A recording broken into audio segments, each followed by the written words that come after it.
YouTube. Fuck y'all niggas got going on. Today we're going to be reacting to how to stop overthinking. Let's get into it. Overthinking and anxious thoughts can literally ruin your life. I used to be a huge overthinker. I used to think that this is going to happen, this person thinks this about me.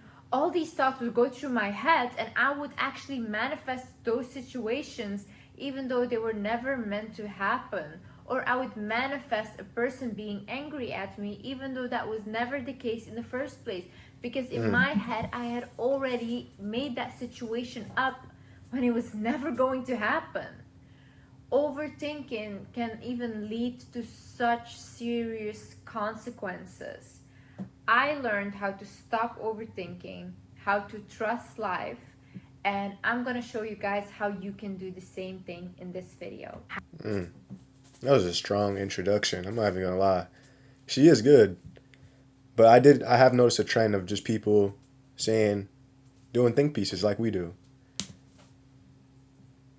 But what can we take from this video? What can we learn from this creator about how we can get our point across more concisely, or how we can organize our video in a way that captures the attention, and then we can get our point across. Hi guys, my name is Liz and welcome back to my channel. First thing I need you to realize is no one knows you.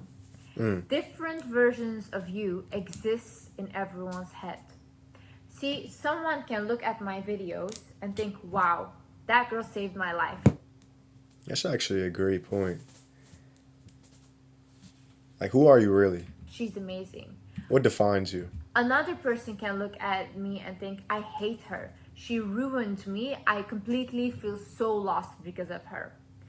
Why? Because they had a different perception of me when they were listening to me. I'm the same person, but people have different experiences with me.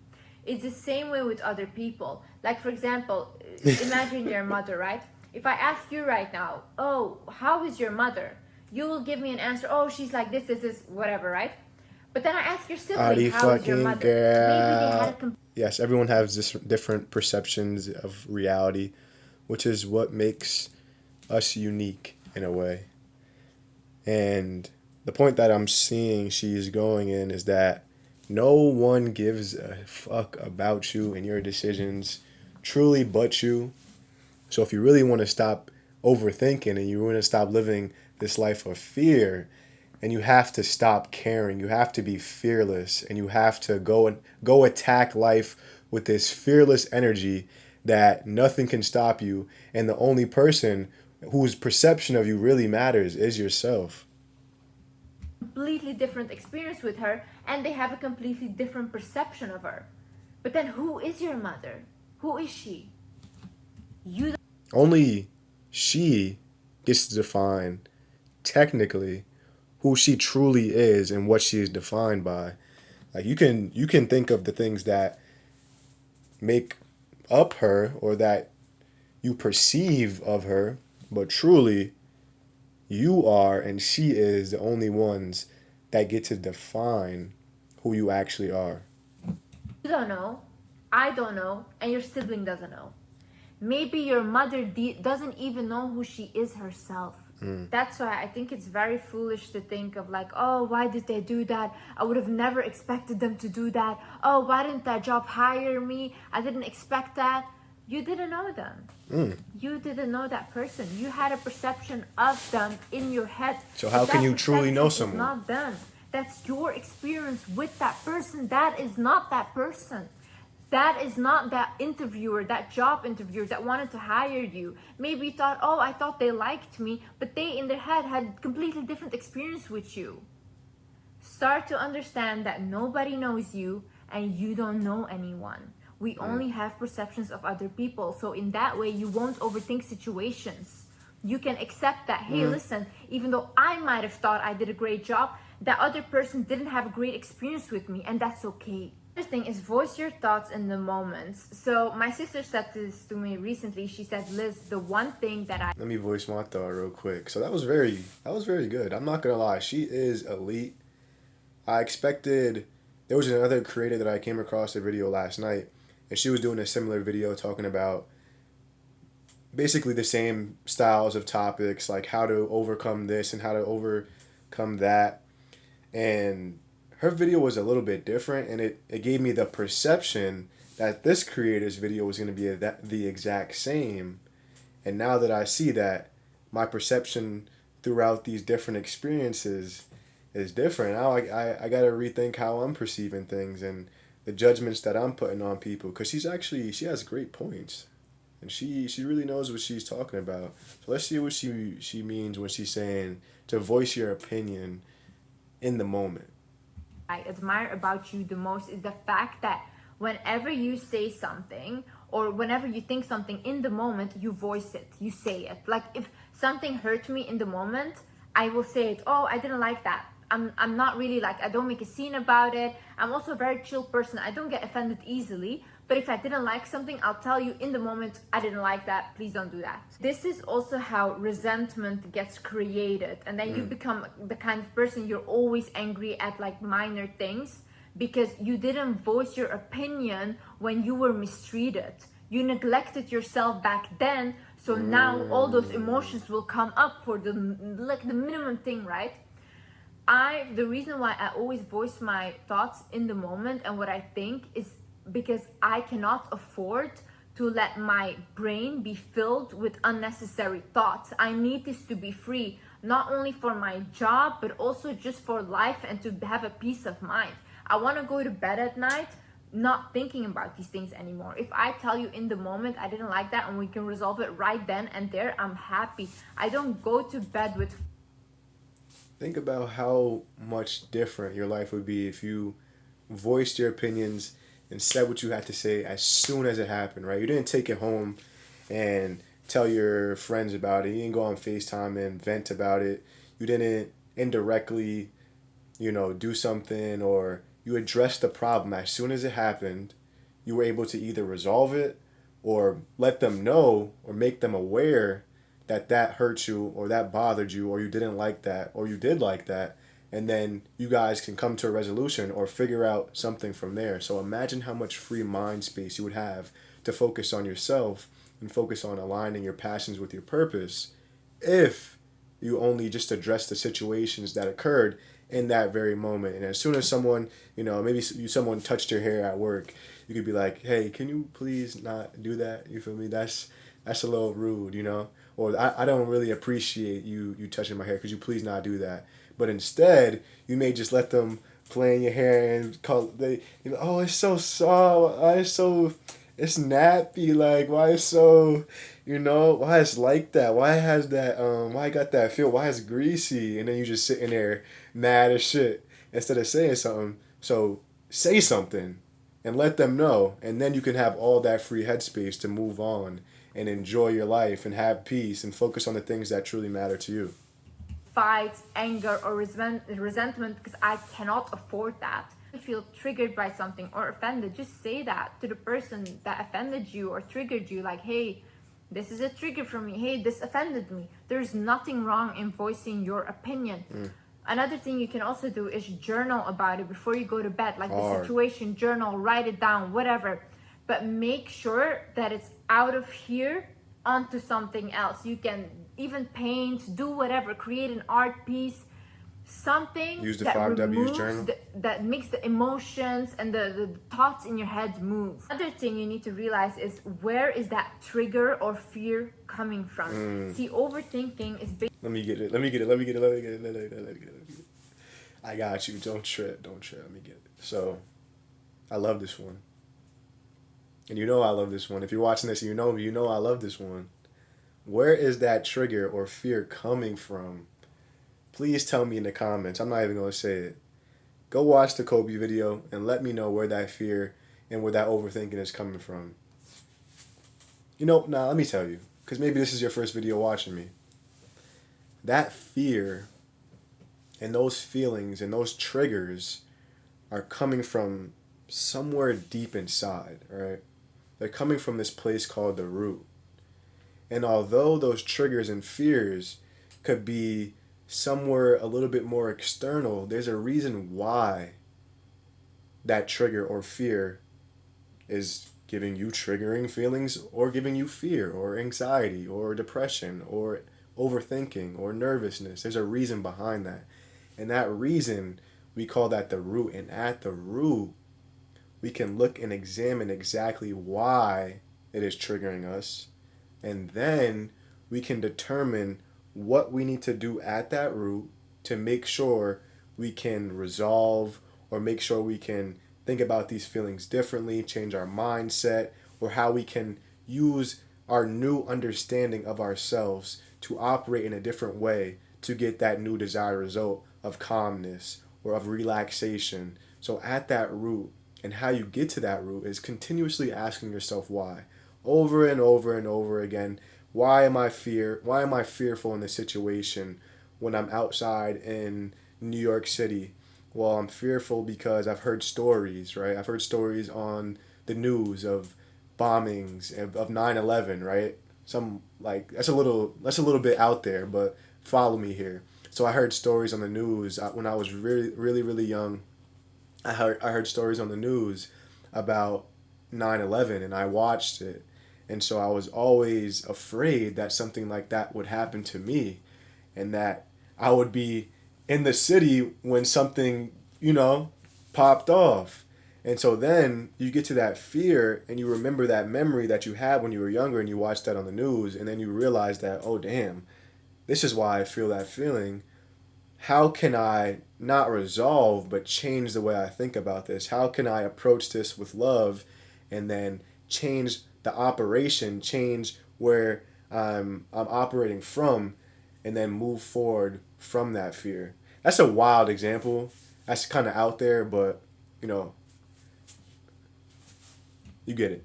Basically creating situations out of fear, situations that might never happen, but you are fearful of those situations. Sometimes people overthink, like for example, a guy didn't text you back fast enough, right? And you start to overthink, oh my god, he doesn't like me, oh my god, he doesn't want me anymore, this and that. And you overthink and you create this crazy scene in your head, right? And you start to self-sabotage yourself. Where is this coming from? Most likely you have attachment issues. Most likely maybe a parent has left your life in early age and shown you that The root is the key to overcome all of these feelings that you feel like you cannot shake in your life, that you feel like you've been stuck with, that you've been cursed with. She is breaking it down so eloquently, so fantastically. She's breaking it down and showing you exactly where those feelings are coming from. Attachment issues, childhood trauma. Someone left you in your life in your early childhood and now you feel like you're not good enough. Things like that. there was no commitment towards you. So now every single partner you have, you're scared that they're gonna leave you as well. So then you start to overthink, and that's where that fear is coming from. And that the person not replying to you fast enough, that's triggering you into that fear, into overthinking. So when you start overthinking something, even if you have a job, right, and that job didn't hire you, why does that trigger you so much? Why? Where's that coming from?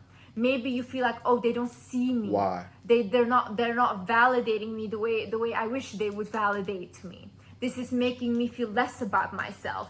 I want to feel worthy. These are all triggers. Like, look at the base, the what is root behind the Let's give it up for her, man.